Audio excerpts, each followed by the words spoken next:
Alors, après avoir vu la notion d'orthogonalité pour deux vecteurs, on va voir l'orthogonalité d'un sous-espace vectoriel. On commence par l'orthogonalité d'une partie quelconque et on verra après ce qui se passe lorsque cette partie est un sous-espace vectoriel. Donc on travaille toujours avec E, un espace pré-hilbersien réel, et on a grand A qui est une partie de E. On appelle orthogonal de A tous les vecteurs de E qui sont orthogonaux à tous les vecteurs de A. Donc c'est-à-dire l'ensemble des X appartenant à E, tels que pour tout vecteur Z de A, le produit scalaire entre X et Z vaut 0. Alors par exemple, l'orthogonale du singleton 0, c'est-à-dire les vecteurs qui sont orthogonaux à 0, c'est E tout entier, parce qu'on a vu que quel que soit X appartenant à E, le produit scalaire entre 0 et X faisait 0, donc tous les vecteurs de E sont dans l'orthogonale de 0. Et à l'inverse, 0, on a dit que c'était le seul vecteur qui était orthogonal à tous les vecteurs de E, donc l'orthogonale de E, c'est le singleton 0. Alors, autre exemple, on se place cette fois dans l'espace vectoriel des matrices de taille 2,2 et on s'intéresse à la partie, au singleton qui contient que cette matrice 0, 1, 1, 0. Et on cherche l'orthogonale de cette partie. Donc, l'orthogonale de A, c'est toutes les matrices de M2 de R telles que la trace de transposé de A fois M soit égale à 0. Et puis, vu à quoi ressemble la matrice A, la trace de transposé de A fois M, en fait, c'est la somme des coefficients sur l'antidiagonale de M. Donc, c'est-à-dire M de 1 plus M 1, 2.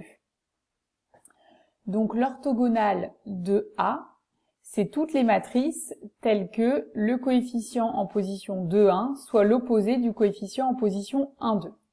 Il n'y a aucune condition sur le coefficient en position 1, 1 et celui en position 2, 2. Donc l'orthogonale de A, c'est l'espace vectoriel engendré par ces trois matrices. On met ce qu'on veut en position 1, 1, ce qu'on veut en position 2, 2 et deux réels opposés en position 1, 2 et 2, 1. Donc finalement, l'orthogonale de A, c'est un sous-espace vectoriel de M2 de R de dimension 3. Et comme M2 de R est de dimension 4, en fait, c'est un hyperplan de M2 de R. Et on aurait pu également démontrer que c'était un hyperplan en disant qu'ici, il y avait une forme linéaire, non nulle. Et donc, l'orthogonale de A, c'est le noyau d'une forme linéaire non nulle. Donc, vous devez être capable de déterminer sur des exemples comme ça l'orthogonale d'une partie. Alors, justement, on va voir comment est-ce qu'on fait. Donc, il existe quelques résultats à connaître sur l'orthogonale d'une partie. Donc, on se place toujours dans E, un espace pré-hilbersien réel, et A et B, deux parties de E. Premier résultat, même si A n'est pas un espace vectoriel, ou un sous-espace vectoriel de E, l'orthogonale de A est un sous-espace vectoriel de E. Donc ça, c'est intéressant.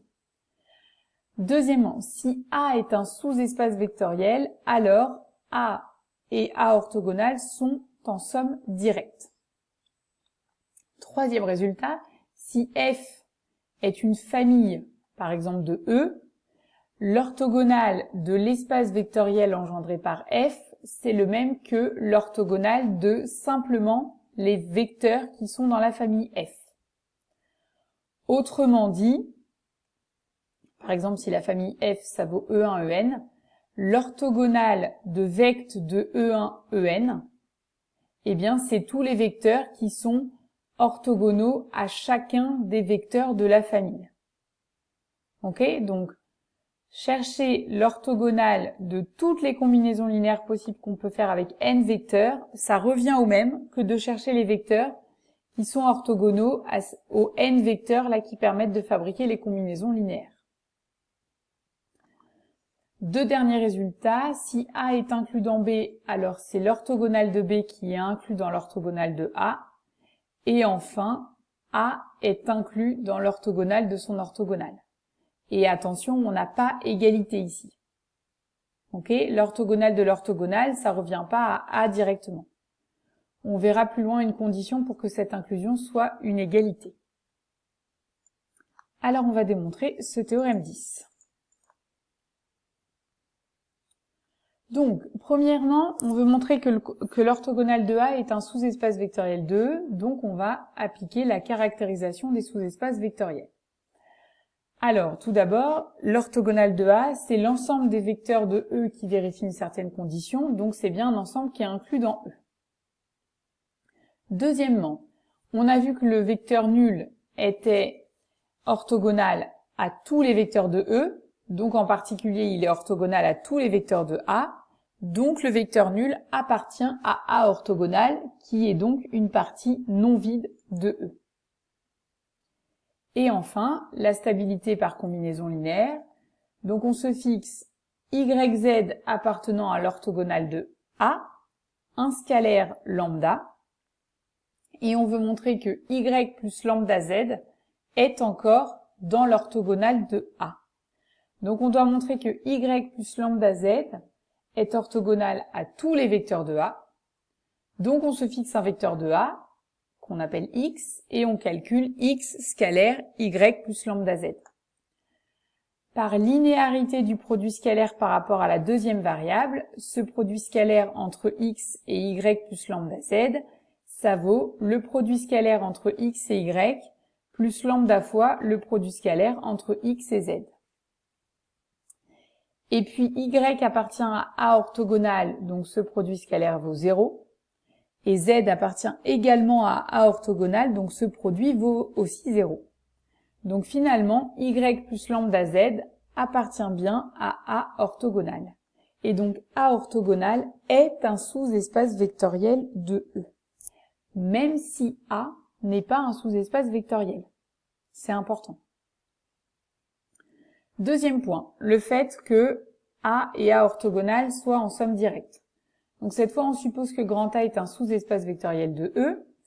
Je vous rappelle que pour montrer que deux sous-espaces vectoriels sont en somme directe, on montre que leur intersection est réduite à 0. Donc on se fixe un vecteur X qui est dans A inter A orthogonal.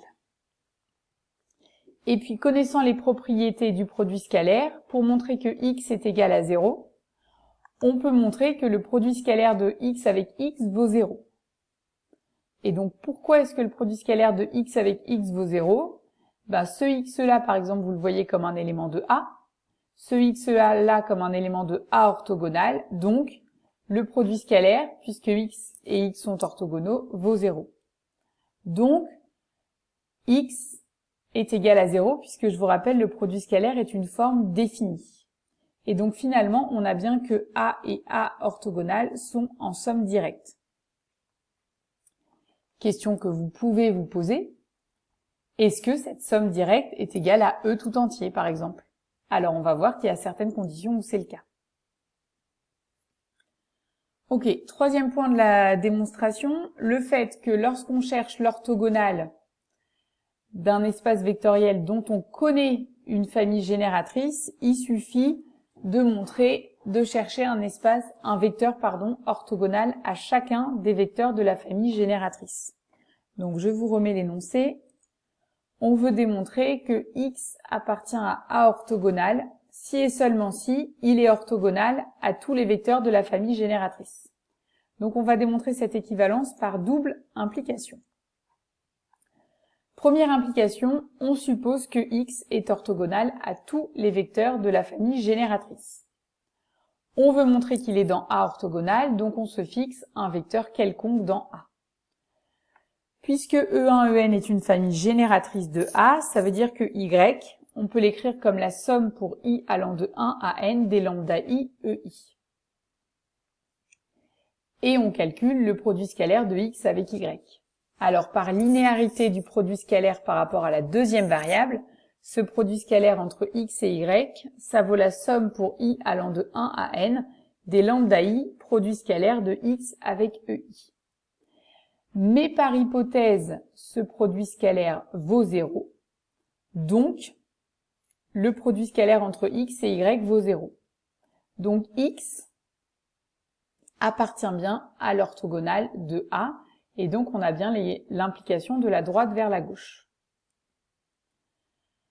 Deuxième implication, on suppose que x est dans A orthogonal et on veut montrer qu'il est orthogonal à tous les vecteurs de la famille génératrice. Bon, quel que soit i appartenant à un n, ei, puisque c'est un des vecteurs de la famille génératrice de A, en particulier il appartient à A, et comme x appartient à A orthogonal, on a bien que x scalaire ei vaut 0. Donc chercher les vecteurs orthogonaux à tous les vecteurs de A, ça revient au même que d'écrire par exemple un système de n équations et puis de résoudre ce système. Donc souvent, vous trouvez une famille génératrice et puis vous utilisez ça pour déterminer plus facilement l'orthogonale de A. Alors, deux derniers points. Donc d'abord, la décroissance entre guillemets de l'orthogonalité, si on veut, on peut le voir comme ça. Donc soit A inclus dans B. On veut démontrer que B orthogonal est inclus dans A orthogonal, donc on se fixe un vecteur de B orthogonal. Et on doit montrer qu'il est dans A orthogonal, donc on prend un vecteur Y quelconque dans A. Puisque A est inclus dans B, en particulier ce vecteur Y, il appartient également à B. Et comme X est dans B orthogonal, eh bien on obtient que le produit scalaire entre Y et X vaut 0. Donc X est orthogonal à tous les vecteurs de A, donc X appartient à A orthogonal.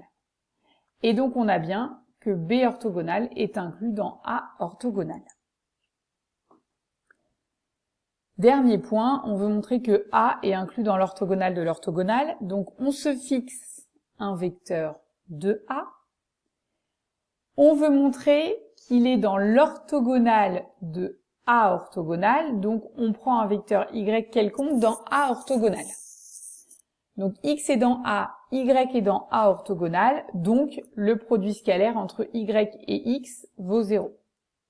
Donc X est bien orthogonal à tous les vecteurs de A orthogonale.